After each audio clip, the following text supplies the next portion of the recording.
author, actor, and the regional head of the Max Foundation in India with over 34 years of experience in cancer patient care.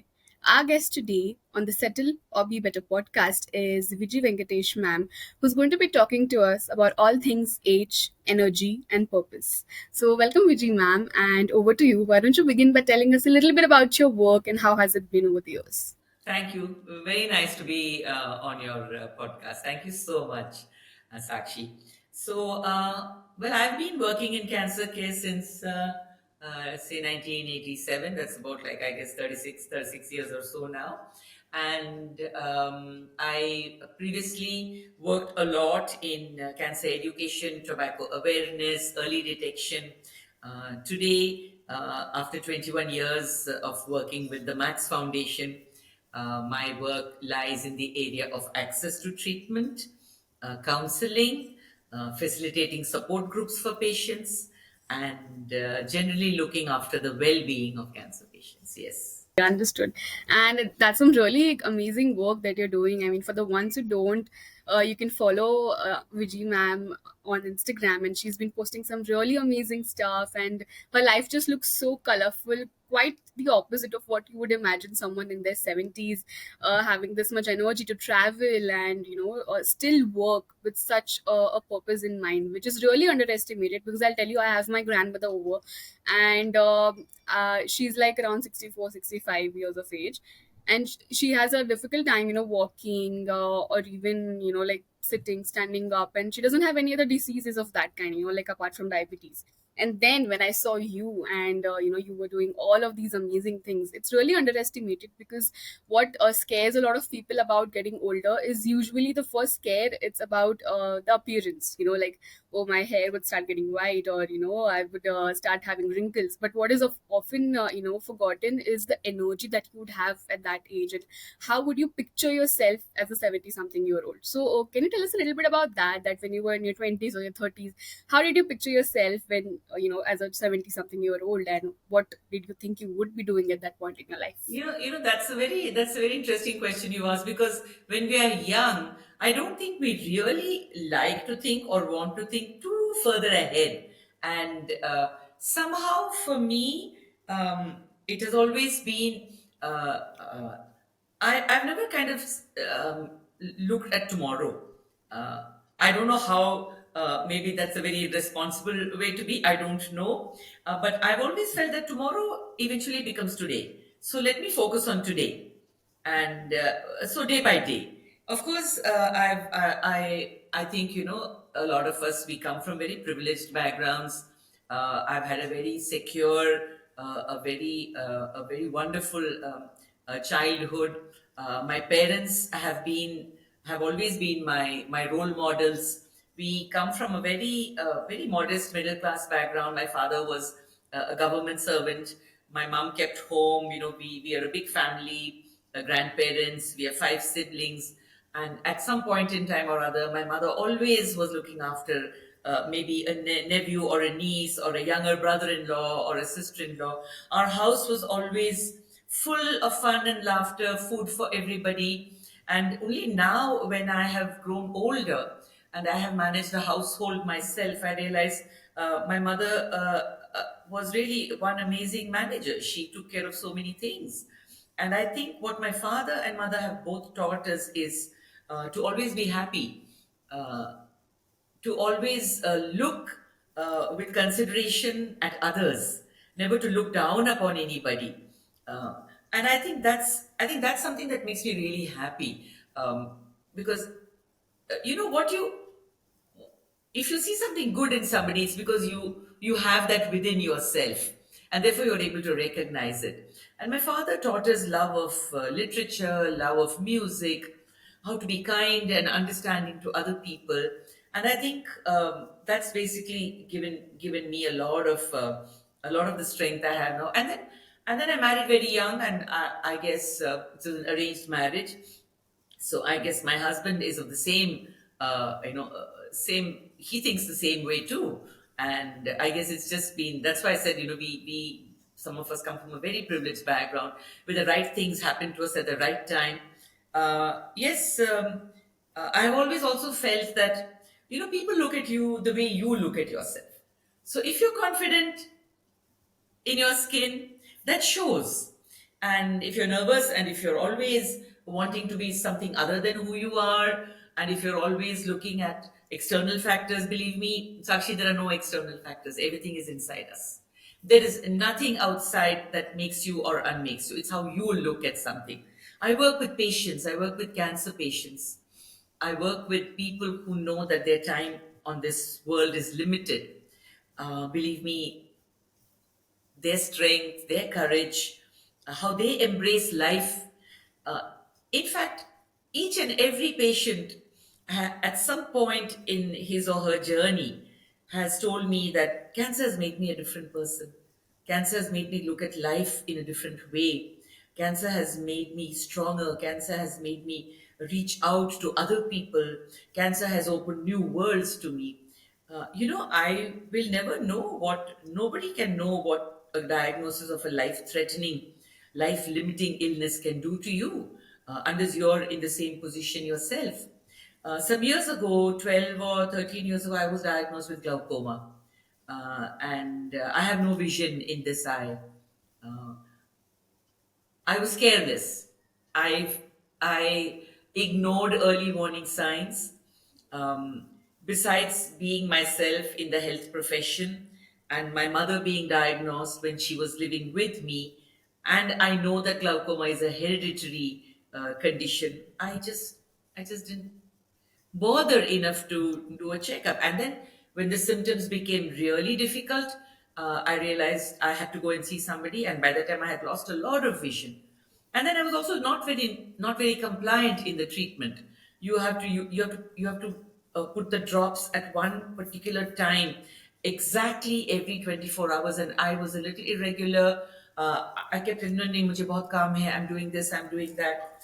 And then I realized that my eyesight had deteriorated. Now, glaucoma, not many people even know about a disease called glaucoma. But do you know it is the most common cause of blindness. And once it manifests, it cannot be cured. And it can be arrested, in the sense further deterioration can be arrested, but what is gone is gone. And after my experience with glaucoma, I started understanding what my cancer patients also felt. I used to sometimes be telling them, you have to be compliant, आप दवाई ठीक से नहीं लेते हो, you don't go for your follow-up regularly. Then I realized how difficult it is to live with a condition like this. And then sometimes uh, there is a lot of fear, a lot of stigma, a lot of. In fact, I have seen the more educated, the more mental blocks we have. And I have seen that in a lot of conditions. I try to set up a support group for glaucoma patients, but not many people really come forward to say that yes, they also have this problem. But then it is very important to find a good doctor, and it's very important to follow up regularly. And my doctor, my surgeon, his name is Dr. Rajul Parekh, he has never told me to cut down on anything. He says, do whatever you have to do. You work on the computer, work on the computer. You want to read, you read. Just go ahead and do whatever you have to do. Be regular in your follow. That's all he's always said. So when I started working with these patients, these thousands of patients who are diagnosed with this, it's actually a fatal condition, this leukemia. But the drug that they get from the pharma company Novartis at no cost, it has converted this fatal condition into a chronic manageable condition. It's like how for diabetes you take insulin. So you have chronic myeloid leukemia, you take this drug, one pill a day, and your blood counts are under control. So it's very easy to say, "भाई आपको बहुत अच्छा cancer हुआ है." You have this free drug, and you have all this care. But the minute you're told that you are diagnosed with cancer, it's the most frightening thing. It's something which isolates you. It's like, we're all on this journey of life. This is where we start our birth and towards end of life. Like Dehant, jo deh ka ant, okay? And we're all on this journey. We're with our family, with our friends, with our neighbors, with our colleagues, and suddenly some of us are told that we have to get off. Ye aapka stop aa gaya hai. Get off at this stop. This is cancer. And that's your stop. So then you get off, and you're in isolation. you're scared, you're worried about your mortality, you don't know what's going to happen, you're all alone, and you're frightened. Then after a while, you find somebody else is also getting down at that same stop, and then another person, and yet another person, and somebody else, and then you realize that you're a group of people with a common condition, and you strengthen with that fact that you're not alone. You find strength, and then you decide, okay, let's explore this place where we have been told to get off, and then you find that there are more people there, there are doctors there, there are groups like the Max Foundation, there are other NGOs, people are there willing to support you, to guide you, and then you realize that this was not your destination. Yes, you cannot get back onto that same track, and you cannot join, you didn't want to leave that first, okay, but then you realize that you can find for yourself a new normal, a parallel track. This is not your final stop. This cancer or this glaucoma or this diabetes or this Parkinson's or any of these diseases that today we are facing, this is not your final stop. You just have to look for a new normal. You get onto a parallel track and you continue the journey towards end of life. Amazing, amazing. That's some really great work that you are doing, and I can see how genuinely happy you are, working in this field and, having this experience of being there for so many cancer patients and over so many years and supporting so many lives. And that's something that I can really see how, passionate you are about that. And that's really good to know because, coming to the topic of retirement, a lot of people at first, like say 2 decades ago, it was say 60s is when people would want to get retired, and now it's even earlier, and it's like 40 or in their late 30s people want to retire and do what. And having this early retirement thing in their mind, they usually tend to postpone their health to that time, postpone their health and travel plans to that time. Like, I'll do this when I retire, I'll have time for working on my health when I retire. And that's something that has become so normalized that it's scary because I just, this is the question for the listeners that I want them to think about is, what would you do differently if you knew that you would still be working happily in your 70s and not retiring, say, in your 40s or your 50s? And what would you do differently about your health and your wellness? And coming to that, can you tell us a little bit about yourself also? Like, how has it been about your health and wellness? Because I don't usually see you posting so much about it, but I'm sure that you're doing something so right. Because what people don't, realize is that having this kind of a great posture and energy, and to travel and to work and to still offer your services and to have this purpose in life, it takes a lot more effort over the years. And you really don't look like you're someone in your 70s because the main thing, what I notice is the posture that you have. You're always standing so upright, you're confident, and you're always walking through life. And that's something that even my father who's in his 50s, my grandmother who's in her 60s, I don't see that in them. So I was literally showing your profile to them yesterday. I'm going to talk to her tomorrow about this. So can you just tell us a little bit about that? I think a lot of it is we grew up in, like I said, in a very modest environment. So there was never, everything was in moderation, and physical exercise. We walked to school, or we walked to the bus stop, we walked to the bazaar, a lot of fresh air. We ate what was seasonal, what was fresh, what was local, and we ate in moderation. And I guess physical activity, I've always been interested in walking. My morning walk is a routine I have never missed. Never missed. Today I have bad knees, I have glaucoma. It's not I don't have problems associated with age, I do. But I think from my 30s, um, from my mid 30s, I became very conscious of being fit. Not no, not the kind of consciousness today. In fact, I used to dress very conservatively in my 30s and 40s. My children were small, and it's only later on that I became very adventurous in the way I dress. But it was very important for me to be fit. Both my husband and I are fanatics when it comes to walking, and I gave up sugar a long time ago. I gave up white sugar. when my husband was diagnosed with diabetes, and along with that, I said, okay, even I won't have sugar. And I'm an early morning person. I drink lots of green tea. Yeah, I guess I'm very, very Tamilian. I'm from the south. I'm like, half Kerala, half Tamil, and so there are some habits which is very intrinsic in a South Indian household. We sleep on the floor, and we get up very early in the morning. Oil, oil, coconut oil on my face, on my hair. Use basin. I rarely use soap on my face. I use basin and haldi on my face, and lots of water all the time. Lots of green tea. Yeah, and keep yourself busy.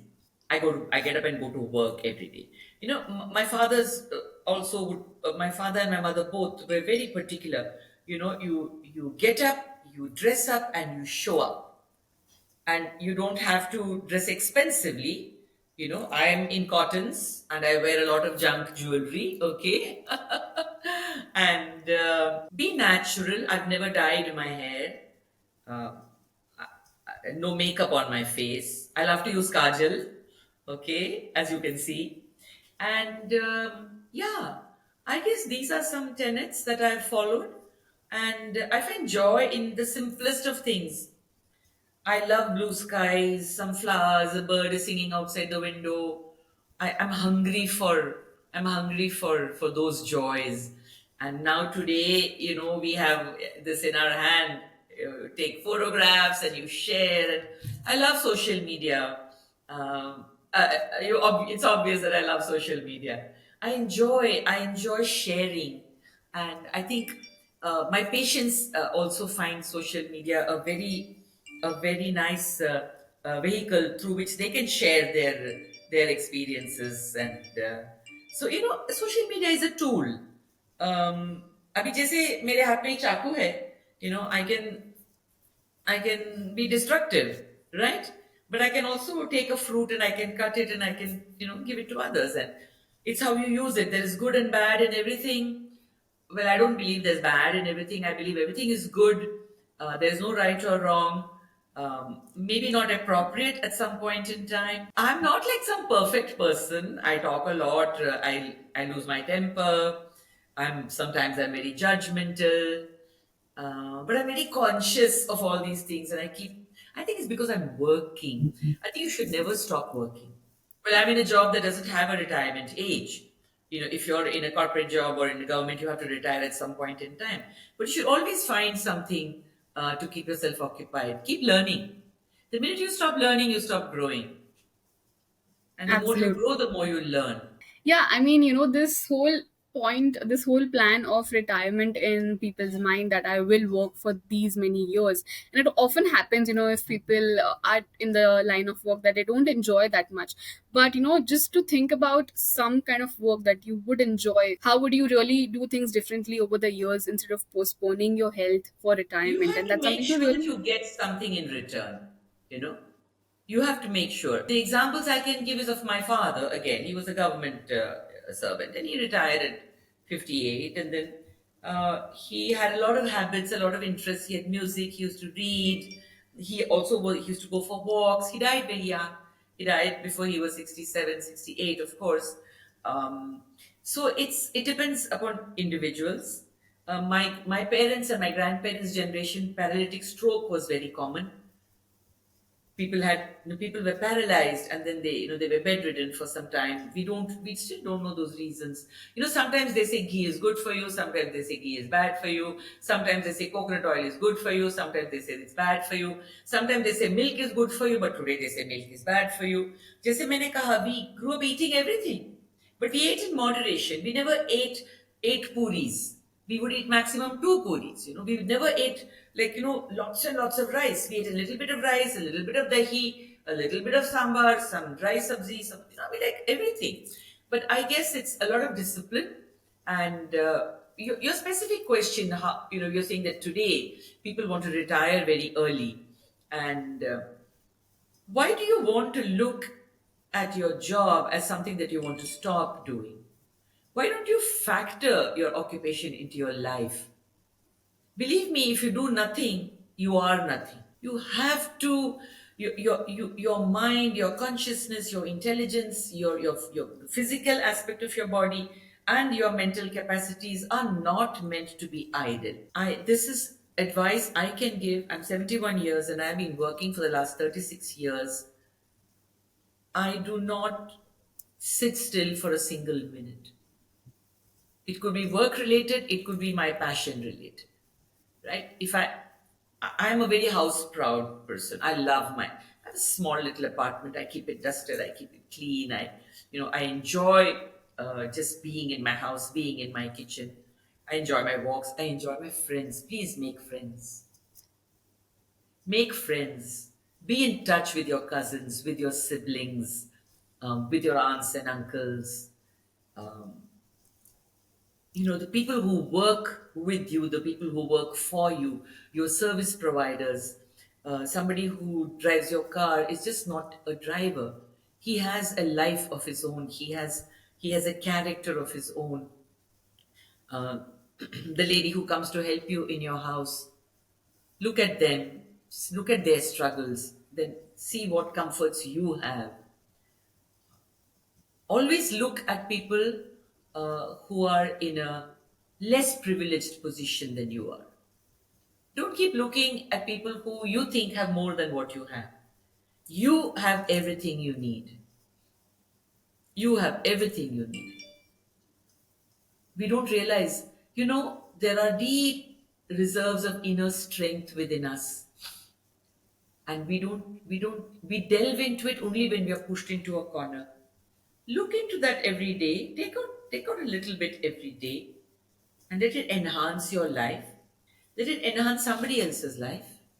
What else do you need? That's a lovely message. I'm having goosebumps as you're speaking to me right now, and I hope that other listeners who will be listening to this would also feel the same. And they a lot of people might have this early retirement plan in their mind, but often what we see around us as well, for someone who has retired in their 60s, whatever age, they would sit idle for a certain time, say a month, say 2 months, say 1 year. But then after that, what else is there after that? Because we as humans always look up to something new, something new to learn, or something new to do in our lives. Because what would we do if we wouldn't be working, or offering our services to the community? So that is something really to think about, and it's a great message that you gave us right now.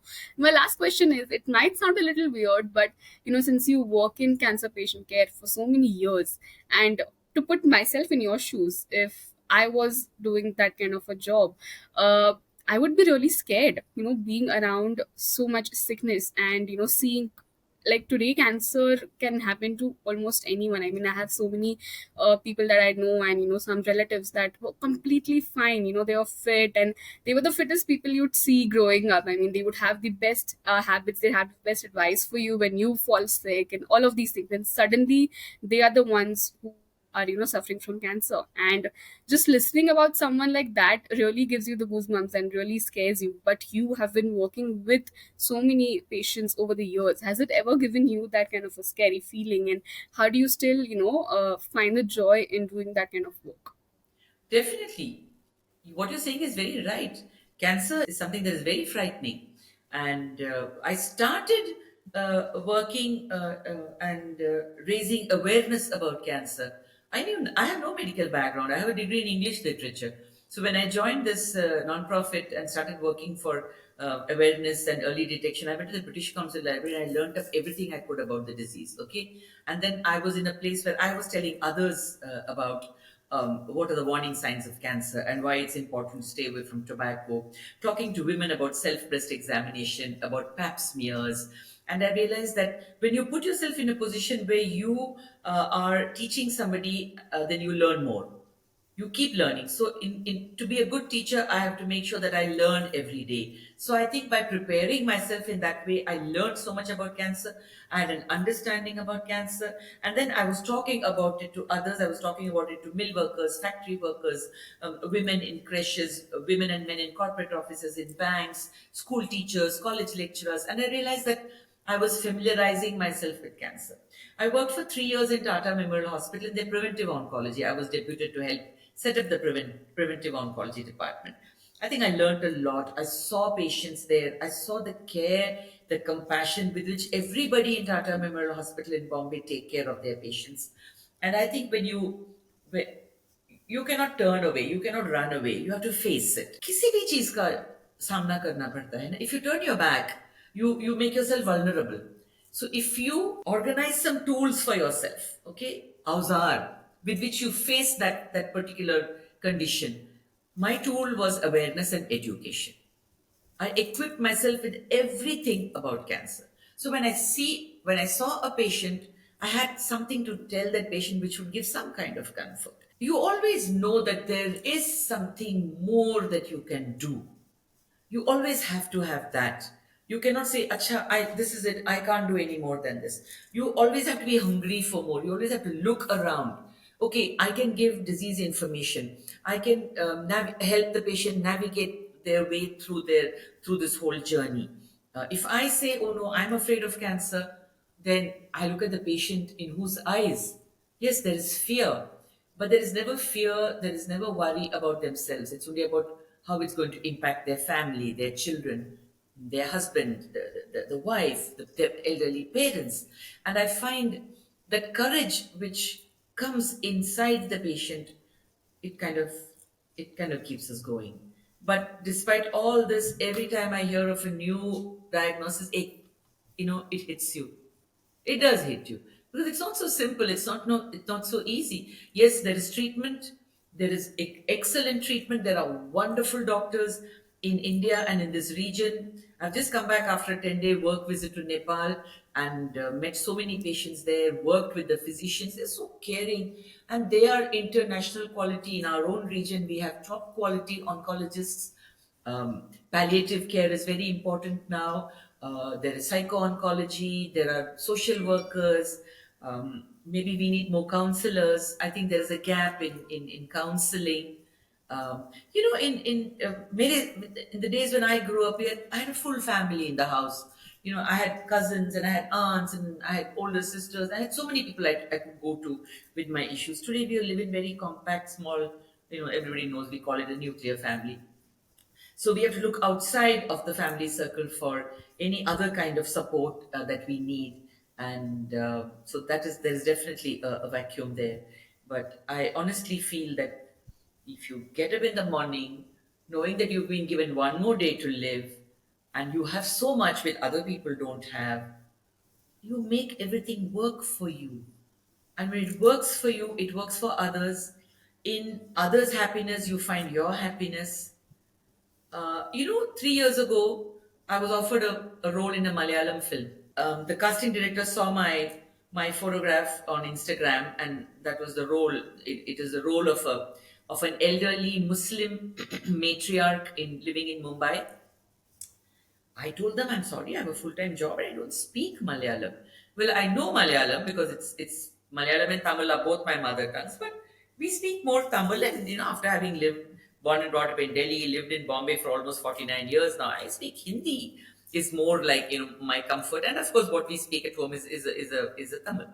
But the director was very particular. We'll coach you, and we want you to do this role. And then they told me my co-stars were brilliant actors like Vineet Radhakrishnan and Fahad Fasil. And I said, yeah, I'll do it. So, at this age, to step into a studio, into a location, to do some acting, I didn't even dream of this. But I'm so proud that I have done this. The film is being released in 2 weeks' time. And I'm so proud I did it. And you know what makes me happiest? My mother is so happy. My mother is 96 years old. I have been able to give my mother the joy, of knowing that, oh, her daughter is acting in a Malayalam film, and my mother watches a lot of Malayalam films. So I have been able to give so much joy to her, even at this age. So believe me, you're never too old for anything. Absolutely. And like that's what I totally love about you and everything that I saw on your Instagram and everything that you share, that you're always up for these new adventures even in your 70s. I mean, if someone, with the mindset of retiring early, they are kind of setting themselves up for failure for any new opportunity. But they're already closing up that space by saying that no, I'm stopping working right now and I'm just going to, relax and enjoy my life doing what. But that's what happens usually, so it's really inspiring. And lastly, I would like to know about the Chai for Cancer initiative that you started. If you could just tell us a little bit about that. Hey, thank you for asking me about that. That's my little baby. We work with these. I told you we work with these patients for whom there's access to medicine for these patients. They get the drug at no cost, but they have to. They live in distant villages. They live in small towns. They have to come to major cancer treatment centers. Most of them are daily wage earners. They have to take 10 days from their work, and sometimes they have to bring their family with them. And I found that these patients were being very irregular. They were not coming to collect their medicine, which was given to them at no cost. And when I delved a little deep, I found various reasons. Um, it was too expensive for them to come every 3 months to the major cancer center. They were thrown out of their jobs. The monitoring tests were too expensive. They didn't have money for paying school fees. Um, One patient said that his doctor had told him, "You take the medicine with milk," and he said, "I told him, अच्छा तो आप दूध के साथ ले लो ना." I was so insensitive. He says, "दूध खरीदने के पैसे होते अम्मा जी, मैं अपने बेटे को पिलाता, मैं नहीं पीता." And then there was this other father of a 10-year-old patient who cycle chala ke, he came, riding a cycle all the way from Malad to our office in Varli, some 30 odd kilometers. He didn't have the money for the bus fare. So he borrowed a cycle from somebody who lived close to him in the slums. He's a fruit seller.